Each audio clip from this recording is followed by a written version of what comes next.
Hi everyone, a very good evening.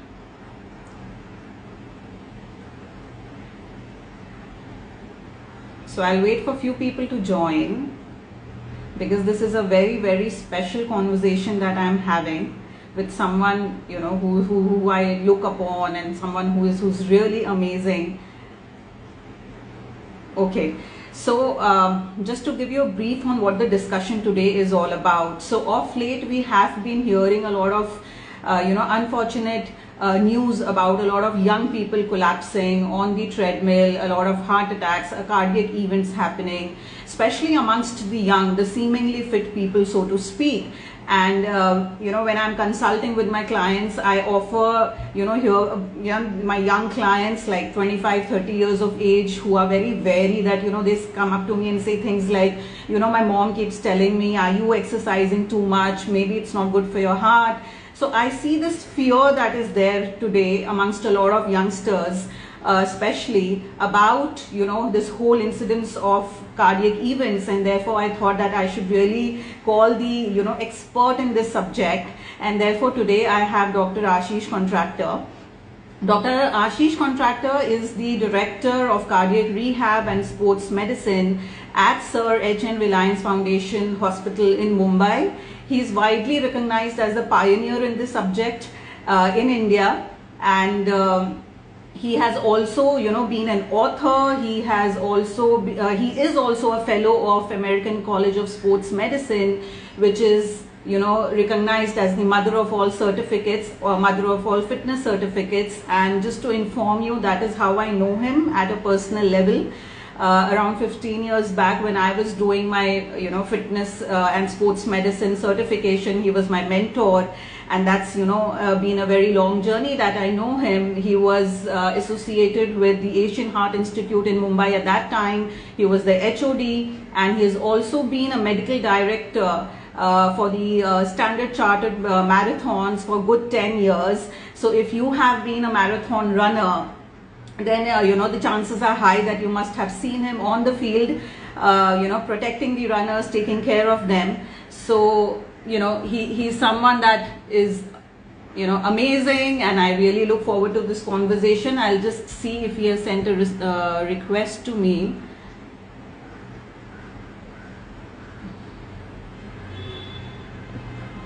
Okay, I see a request of some sub_0007, but I'm sure that's not him.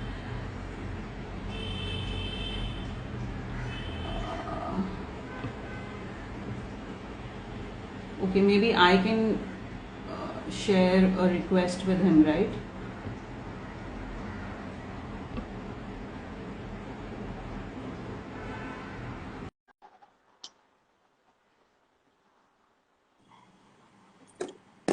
Hi. Okay. Hi, Doc. Are you able to hear me and see me? Yes, very well. Okay, I hope you great. can hear me too. I can, and this is the first time I'm doing Live.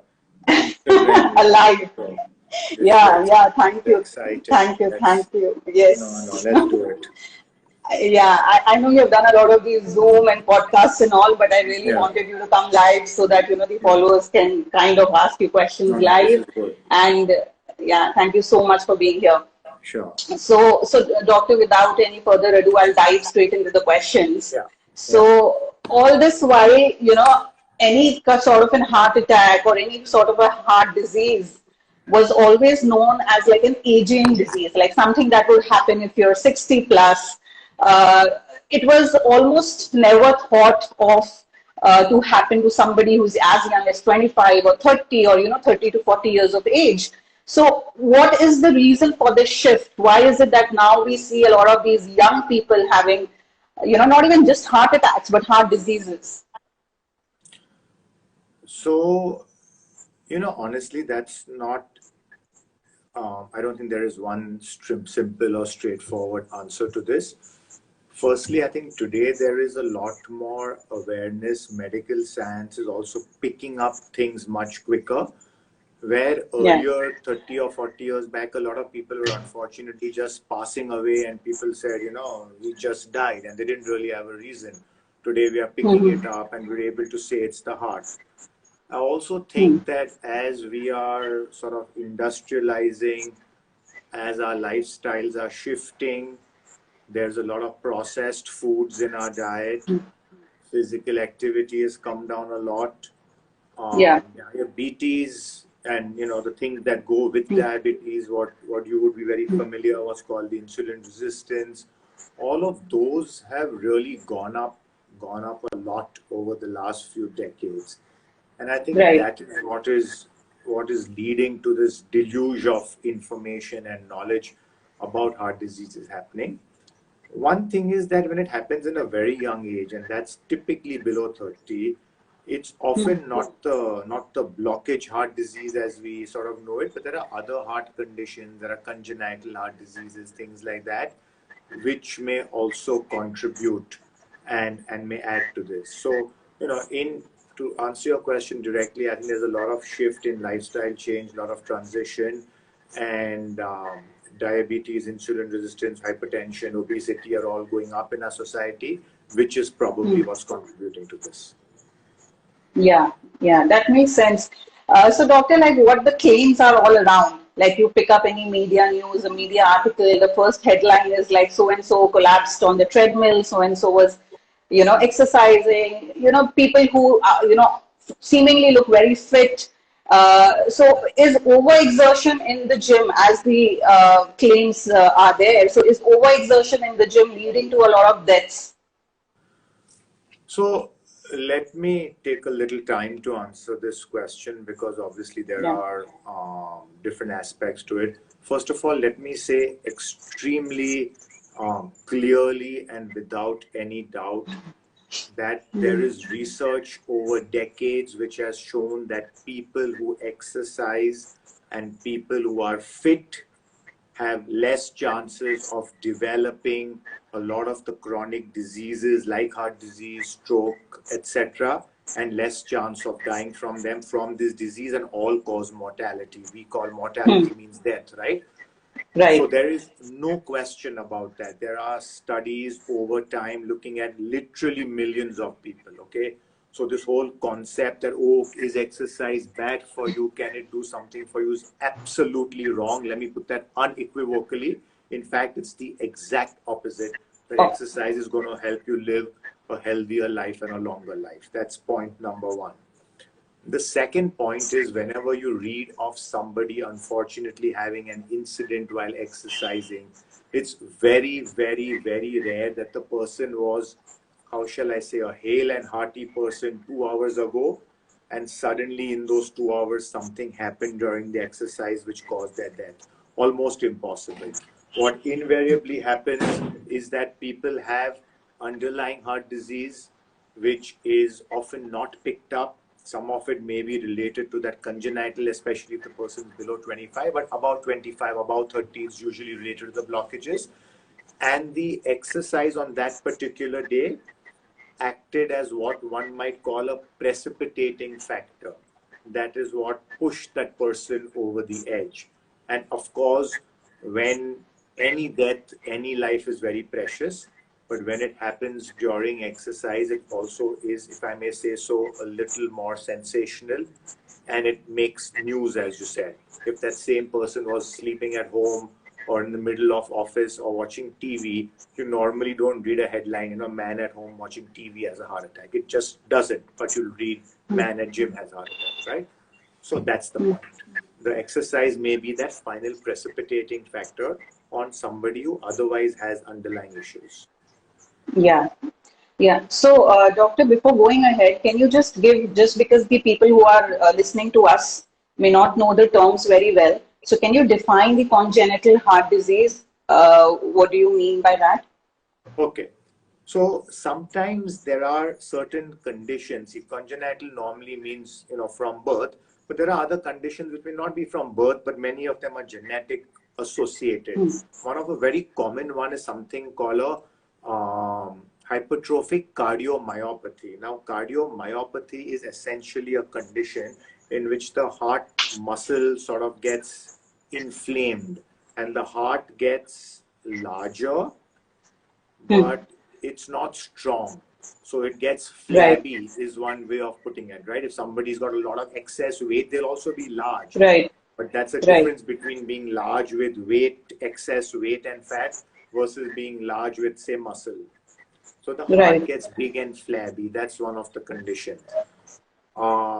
Another condition is sometimes the heart arteries they normally run in a particular fashion on the surface of the heart. In some people, they run in a certain abnormal fashion, and therefore they get squeezed between two layers of muscles. Those are different. But the common one is when there is a blockage that happens. The blockage usually takes place over many years, and then one fine day it erupts, it cracks, it Right. ruptures, right? When in school Right. we studied about volcanoes, and we Right. studied that volcanoes can be there for many years, and we call them dormant, and one fine day they erupt. So when that plaque or the blockage erupts, that's when you get a heart attack.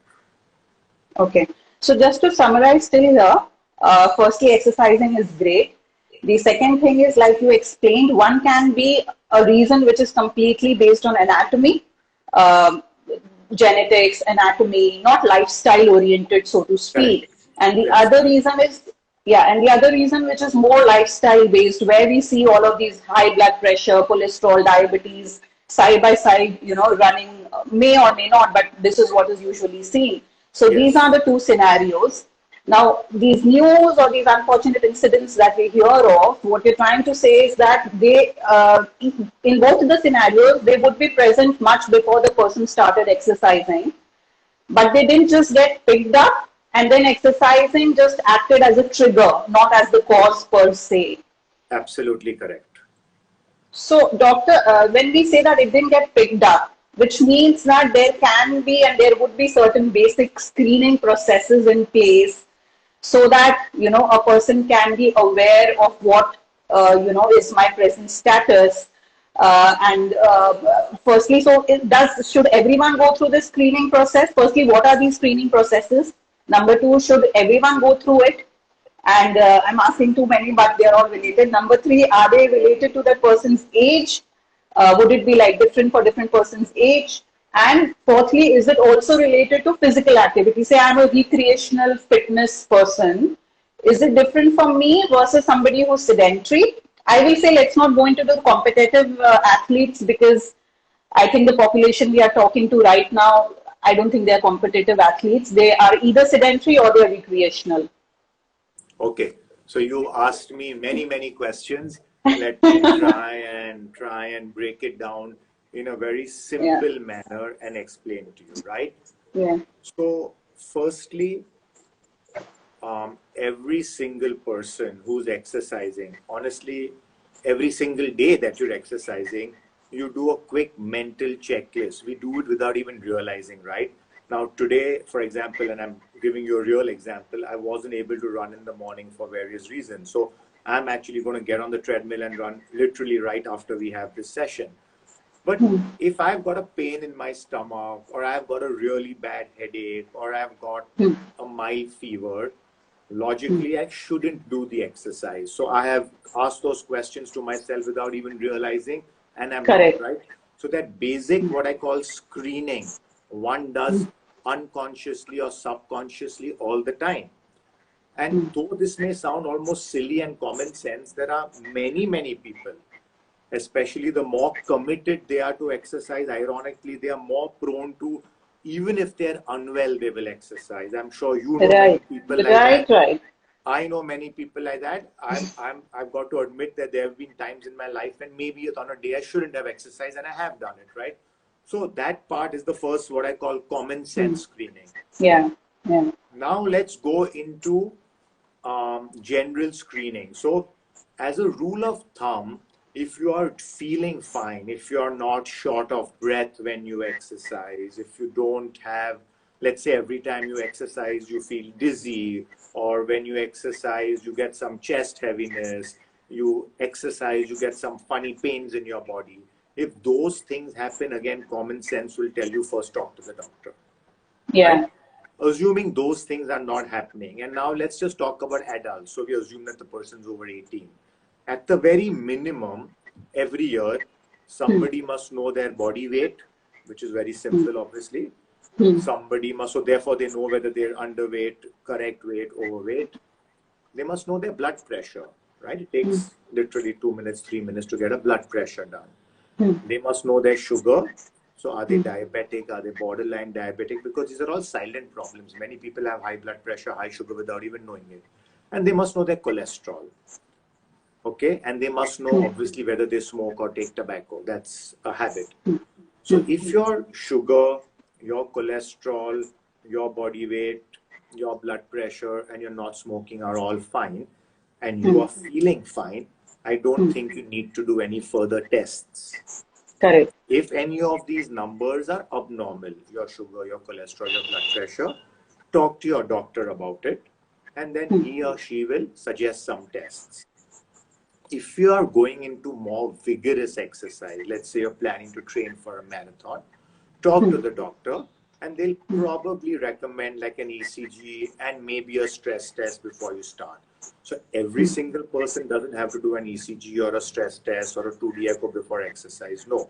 But these basic tests once a year, sugar, cholesterol, BP, and it almost costs you nothing, is good to do. If they show up something, then you need to do more testing. What's also important is family history. This is something just not ignore. If you have had somebody in your family, especially immediate family, parents or even grandparents, who have suffered and unfortunately died at a young age, let's say anything below 60, then that's a little bit of a warning bell, and talk to your doctor. Because family history is something which we're not sure how much and how it's going to affect you. But especially if it's a family history of somebody dying young, not just having a problem when they were young and then living near till 80 or 90, but actually dying below 60 because of heart-related issues, then that's a bit of a warning sign, and talk to your doctor to get slightly more thoroughly evaluated. Great. So again, I'll summarize. So over 18, every person should do these basic tests, which is blood sugar, blood pressure, cholesterol, checking your weight, checking if you smoke, if you have tobacco, your family history. So these are all kind of risk factors, as we say technically. So they are risk factors. That's right. That's the right word for them. Yeah, so these are cardiac risk factors, and you kind of check it for yourself every year if you're an adult above 18, irrespective of anything, irrespective you have a heart condition or not. And if you are kind of well in all these numbers, then you go ahead, exercise. You really don't have to be wary about anything. But if you have any of these numbers wrong, like Dr. Contractor said, you go and check with your doctor. And now here my question is, Doc, that not every doctor is like you who kind of, advocates a lifestyle change.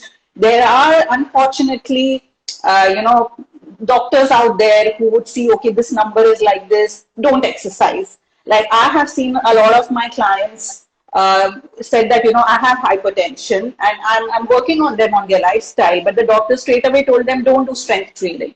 Now, that this is not something, the other factors are quite normal, just one BP, which is also borderline, should not make the person be so anxious and fearful that the person should stop exercising. So I just want you to give a little note on, I don't know if you would want to do this, but how they can, I completely understand your question, and what you're saying is absolutely right, because honestly, it's very easy to say no, because, once you say no, and God forbid if something goes wrong, you can always say, I told you no. Exactly.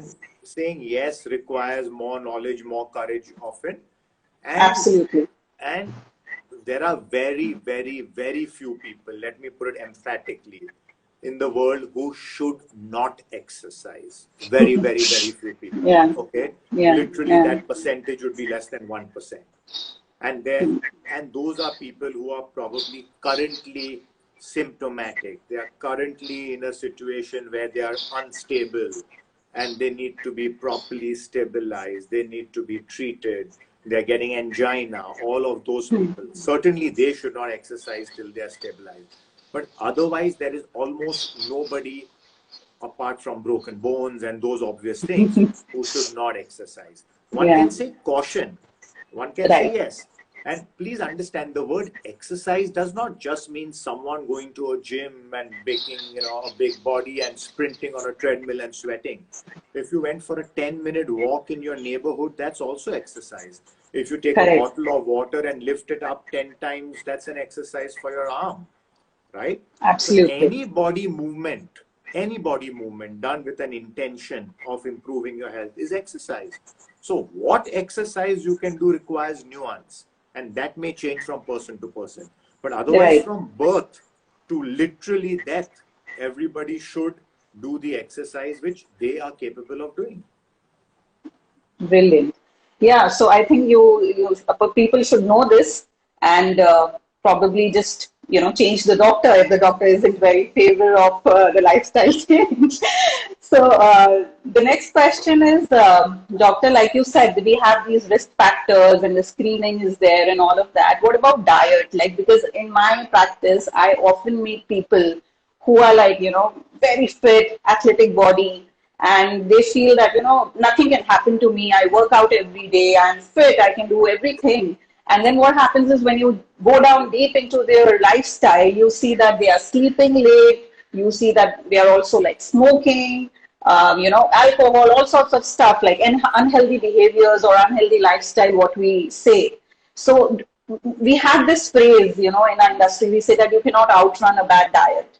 So what is your take on that? What is your So, belief? yes, you bring up a very valid point.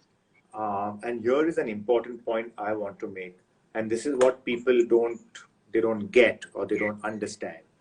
Fitness and exercise gives you protection Yeah. against probably almost every disease known to man to an extent. It does not give you immunity, Hmm. right? Just because you're fit doesn't mean you can't have a problem. Like Right. you gave the right word, you said risk factors. Risk factors are multifactorial. We named 6, 7 things. So just because one of those things is correct doesn't mean it's okay for the other things to be wrong. And in fact, ironically, many people, just because they exercise, they indulge in bad habits thinking that Hmm. exercise is going to give them protection, which is wrong.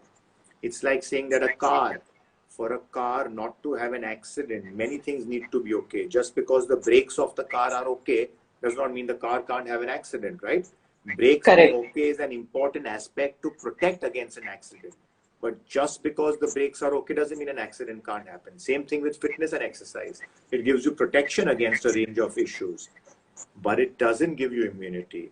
And your lifestyle, and to ask your original question, which was around diet, your diet is a very important aspect of life and of health. Okay, the interesting thing though with diet actually is, and I don't want to go into a very detailed dietetics conversation here, is that there can be many different paths to a healthy diet. But Hmm. exercise is pretty clear. I mean, either you're doing it or you're not. In diet, Correct.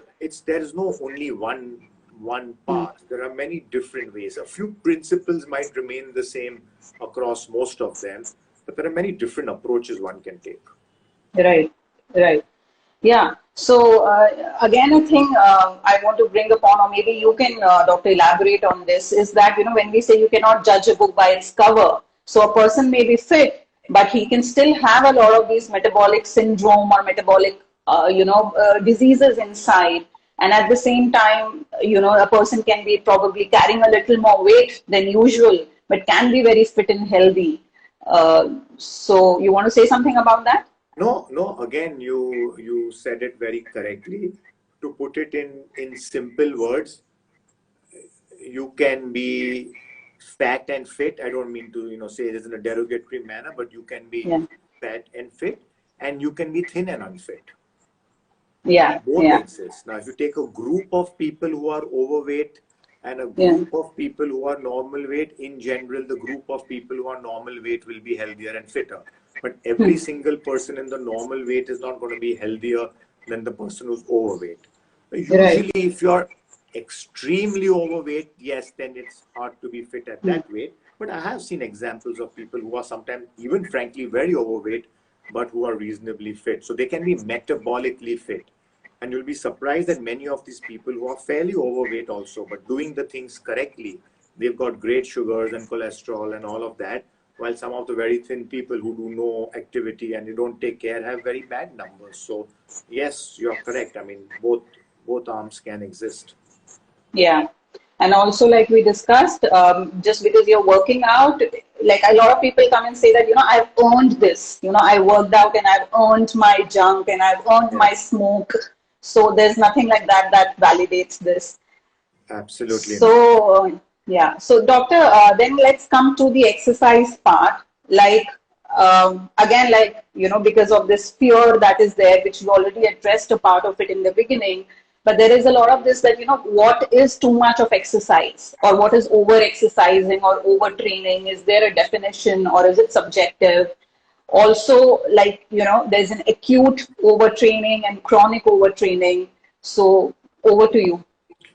No, so again, you said it correctly. Acute means immediate and chronic means over a period of time, right? Yeah, yeah. So acute overtraining will always be related to what the person is used to. So let's say if somebody is a ultra marathoner, I know the Comrades run, which is in South Africa, is 89 kilometers, going to happen sort of Hmm. sometime now. A person may, for them, a person training for a 90-kilometer run, they may look upon a 50-kilometer run they may have done last week. So if they do, for example, a 55-kilometer run this week, that sounds like a crazy number, but that person's been constantly training and they made 50 into 55, which is okay. But somebody who's never exercised ever and says, today I will run 10 kilometers, that is much more of an acute overload to the system, right? So Correct. acute will always be in relation to what you've been doing over the last few weeks. Not that I used to run 50 kilometers 10 years back, so why not just try it today? No. The last few weeks, what you've been doing, that zone is going to be what your acute is going to be compared to. Chronic Right. means over time, right? Like this week I'm running 50 kilometers all week long, or I'm cycling 100 kilometers, or I'm doing aerobic activity for 6 hours. Next week I'm going to do 6 hours or 10 minutes. So as a rule of thumb, week over week you should rarely increase by more than 5 to 10%. Okay. Now, the next category you may ask me is, what about people who are doing things correctly, but just doing a lot of training over a long period of time? That's a bit of an unknown. We know that a very large volume of training, and that very large means people consistently doing 70, 80, 90, 100 kilometers week after week for, a long, long time, which is a very, very, very, very small percentage of the population. There is some evidence that there are some changes on the heart muscle, something called a scarring of the heart. Different changes can happen. We're still beginning to understand. Do those changes actually lead to more heart attacks and deaths? We don't know yet. Okay, so that's the answer Right. to that. Yeah. So if a person like I'm there and I want to exercise and I want to exercise just to for good well-being, general well-being. I want to be fit. I want to like we said, exercise protects you. So I want to have that protection from exercise. So what would be the the duration, frequency, and intensity for a regular person like say me or like the people who are listening to you? Yeah, so good question again. I would say, firstly, be active every day. Being active and exercising are two different things, right? Being active meaning going from room to room in your house, in your office, doing things yourself, not asking someone for small things. When you park your car, it's 50 meters further than where you normally park, so you walk that, using the steps, avoiding elevators as far as is practical. That's called being active every day. So that's your baseline. That's most important, because many people whom you and I encounter will go to the gym 1 hour a day and spend 23 hours being inactive, right? So that's not the idea. So firstly, Yeah. be active. Secondly, in formal exercise, if you're doing moderate exercise, and moderate I will define as up to a very brisk walk. So if you're doing moderate exercise, try and do something 5 to 6 days a week also, like a brisk walk, 30 to 60-minute brisk walk. Try for it every day. Okay. If you're doing something more vigorous, like you're running, you are cycling at a high intensity, you're playing a game of squash or tennis at a high intensity, then somewhere between 3 to 5 days a week would be good enough, again in that range of 20 to 60 minutes. But if you're someone who is doing zero today, simple exercise, start walking 5 minutes, week after week, keep on increasing till you reach 30 minutes, and then aim to walk 30 to 60 minutes, 5 to 6 or even 7 days a week. You will get a lot of health benefits. Try and include some form of strength training 2 to 3 days a week, because strength training is neglected and it's very important, especially as we age after 50, because that's when muscle mass goes down and activities of daily living become difficult.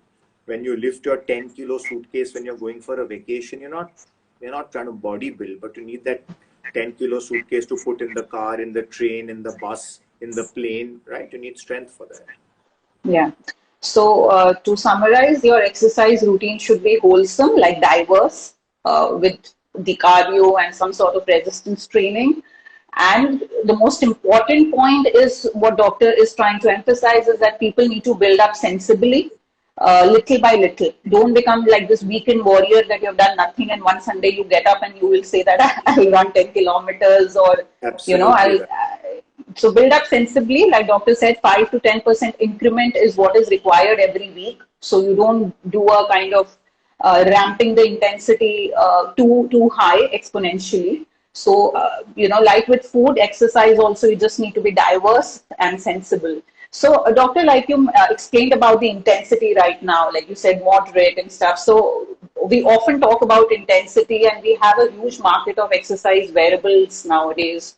So, what is your take on that? Because I often come across two kind of people. One who don't believe in wearables at all, and the other who are so drowned in data and numbers that they kind of lose the real picture. So this is like the two extreme. So is it important, and also is it like different for a person with a heart condition, and is your answer different for a person who doesn't have a heart condition? Okay, so I think you ask some very good questions. I'm very happy with the quality of questions. Let me put it this way. Let's consider now the non-heart condition thing. So let me give you my example, okay? I am someone, when I'm running, I am married to my Garmin, okay? And I look at it literally every 2 minutes. And I think that's terrible. Let me put it out there. I mean, the Garmin is fantastic, but it's terrible to keep sort of looking at it, okay? Especially if I'm running a race. So, and then there are the people who don't wear anything and they just look at the stars and the sun and the moon and they run. And I always envy those. But there is no right way.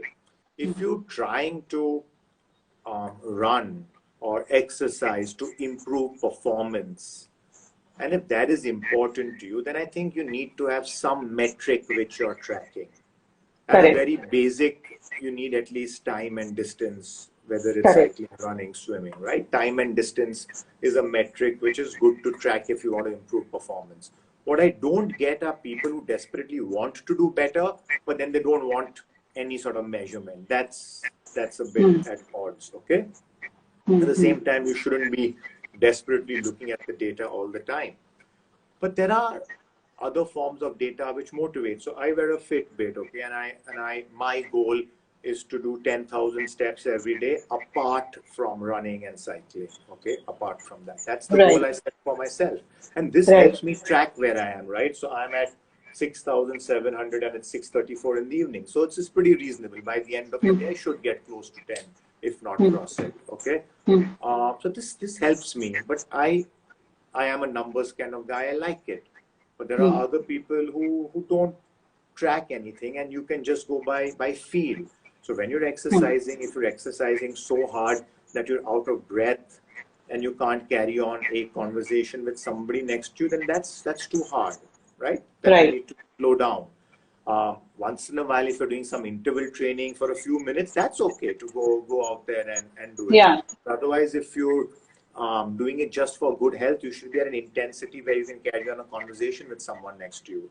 If you're a cardiac person, you can do some more detailed monitoring. So for example, every once in a while, so we use this for a lot of our patients. It's called Fourth Frontier. It's a strap which I wear around, and it gives me heart rate data and gives ECG data. It's actually an Indian company. It's called Fourth Frontier. It's a Bangalore-based company, and I use it a lot for myself and some of the patients we use it for, where we get the person's heart rate as well as their ECG, and that can be tracked. Now, again, if you're a heart patient, you may not need to track it every single time, but you can track it once every 4 or 5 times just to get a sense of where you are and see whether, you need to make some changes, share the data with your doctor. So I think each person needs to find where is their balance between using data and between being a slave to data. Some people have a inherent attraction to know more, and that's a personality type, and that's fine. And some people just run, some of my running partners, without anything on their hand or wrist or chest, and which is also good, so there isn't like one way only. Right.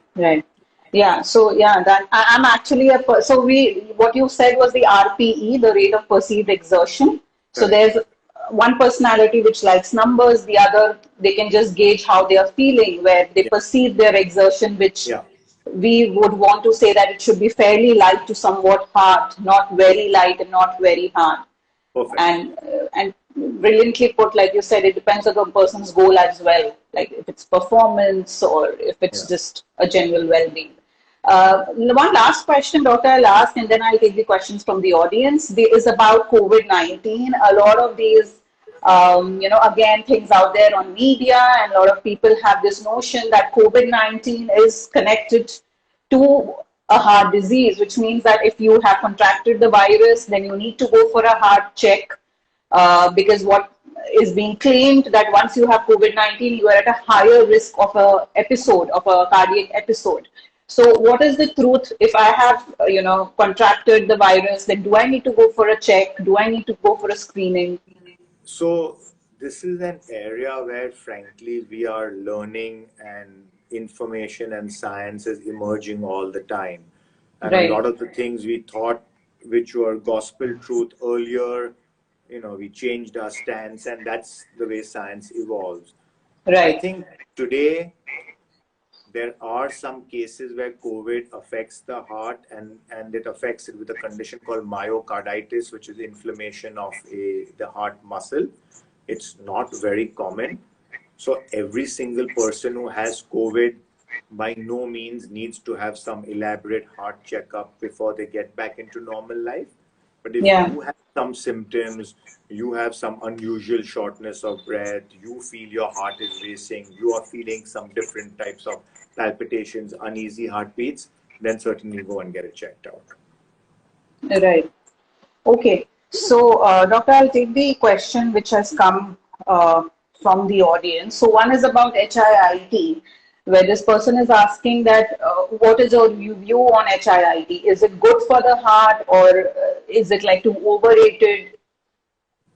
So HIIT stands for high intensity interval training, right? So for those who don't know, normally when one exercises, say you're walking or cycling, you go at a certain pace and you keep a fairly steady pace, and you start a little slow, then you keep a steady pace, and in the end you slow down and stop. In between you might go a little faster, but you're more or less steady. High intensity interval training is where you start steady, then you go very, very fast for a minute, 2 minutes, then you again come back to a very low level, maybe even take a rest for a minute, 2 minutes, again go very fast. So every time you're going very fast and hard, that's the interval. Now, so many things can vary. You can vary how hard you go during the interval. You can vary how long is the interval. Is it 30 seconds, 1 minute, 2 minutes, 4 minutes? You can vary how long is the rest period. If you're going hard for 2 minutes, do you rest for 2 minutes? Do you rest for 1 minute? Do you rest for 5 minutes? There's lots of variation. Interval training has shown to have benefits, no doubt about it. But the only but I will say is, I will not recommend anyone who is starting exercise for that to be their introduction to exercise. First, develop a good baseline, a good aerobic and strength baseline. Spend a few months developing it. get your baseline good, and then start putting interval training in it. Because if you do it straight away, there are higher chances of injury.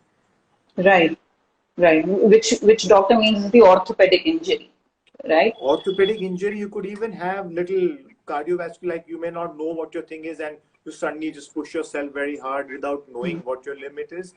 That may in a rare instance be also a negative consequence. Okay. Okay. Okay, doctor, somebody is asking, like, do you do online consults, like somebody who's not based in Mumbai? Yes. Yes, we do. Okay. So maybe you can just share And the I'm at the Reliance Foundation Hospital. So if you just do Reliance Foundation okay. Hospital, it'll pop up and you can find, and it's easy enough to contact me. That's no problem. Yeah, yeah. Okay. Okay. Now, doctor, this is, I think, not a straightforward question regarding to heart health. Is it okay if I say it out? Yeah, yeah.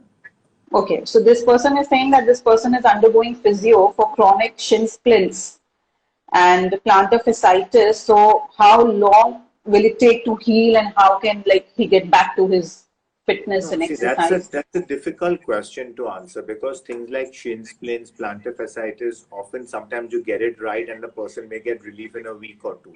On the other hand, there are people who have plantar fasciitis which tends to be chronic for several years also, but they go up and down. I mean, they'll have a period where things are good, then again it'll act up, again they'll get a Yeah. little bit serious about their care, and it'll be quiet for a while. So very hard question to answer. It's very individual. Subjective, yeah. Okay, now there's another person who is saying that he had a kidney transplant 10 years back. So can he strength train if he has how many hours in a week? So as a general answer, people with kidney transplant, or frankly any transplant, can and should exercise. Okay, Yeah. can and should. In fact, at our hospital, we have a bunch of kidney, heart, liver transplant people where we encourage them all to exercise. And I'm hoping the next Mumbai Marathon and the Dream Run, which is about 5-6 kilometers, we'll have many of them participate. So if somebody's interested, they can welcome to come to us and we can help them out. But can this particular individual do it? He or she needs to be evaluated, right? Without Correct. knowing more about the history. So as a general answer, yes, one certainly can. It's not a reason not to, but each individual one needs to sort of check out and then give a yes or no. Yeah, yeah. I think we had an excellent session. Just to add what I remember, because every time there's a person admitted in the hospital for any, surgery or any such thing, I remember and I see it that, with the doctors when they come, the first thing they say is, when it's okay, the first thing they say is that start moving. At least walk around in the hospital corridor. The more you move, the better you will recover and the earlier you would go home. Absolutely. So this is a standard thing that I hear from almost all the doctors, that the first thing they say in the hospital, in the room they come and they say that start moving around. And the few times that I have visited the hospitals for X reasons, I have seen people walking in the corridor because they've just been told by the doctor. So, absolutely. yeah, I say that movement is magic. The more you move, most of your body's ills are taken care of if you move. Yeah. Yeah, so absolutely brilliant. So to summarize, there is nothing to fear when it comes to exercise. And we have discussed the risk factors. So very, very important, I think, is evaluating your risk factors, doing that annual screening that doctors spoke about, because this is one thing that I think we as Indians, we get very, very careless about, especially if we are young and if we are thin and if we have no such symptoms as in breathlessness or pain or anything. If we are so-called doing fine, we feel that there's no need to do that. So I think it's important that we do those screenings. And then, of course, according to the results that come, doctor has already explained what should be the next step. So, yes, and if there's any more questions, please feel free to post it here. This live video will be there on my page. So you can post your questions here on the page. And even if you want to ask directly to the doctor, you will always find his email and his credentials in the Sir H.M. Reliance Foundation Hospital in Mumbai. You can always look for that. So I think we had a brilliant session. Thank you so much for your valuable time. I know you must have had a busy day. No, And no. I genuinely enjoyed this conversation. I think your questions were really very pertinent, very to the point, and it was fun. Thank you. And I hope people learn. I hope people learned something and benefited. no, I'm sure they did, and I hope you enjoy doing this Instagram thing. Yes. Because you don't do this. Good. Okay, so the first experience was good. Life. Yes. Yeah. Thank you very much. Okay. Thank you, doctor. Thank Take you. care. Bye, everybody. Bye. Bye.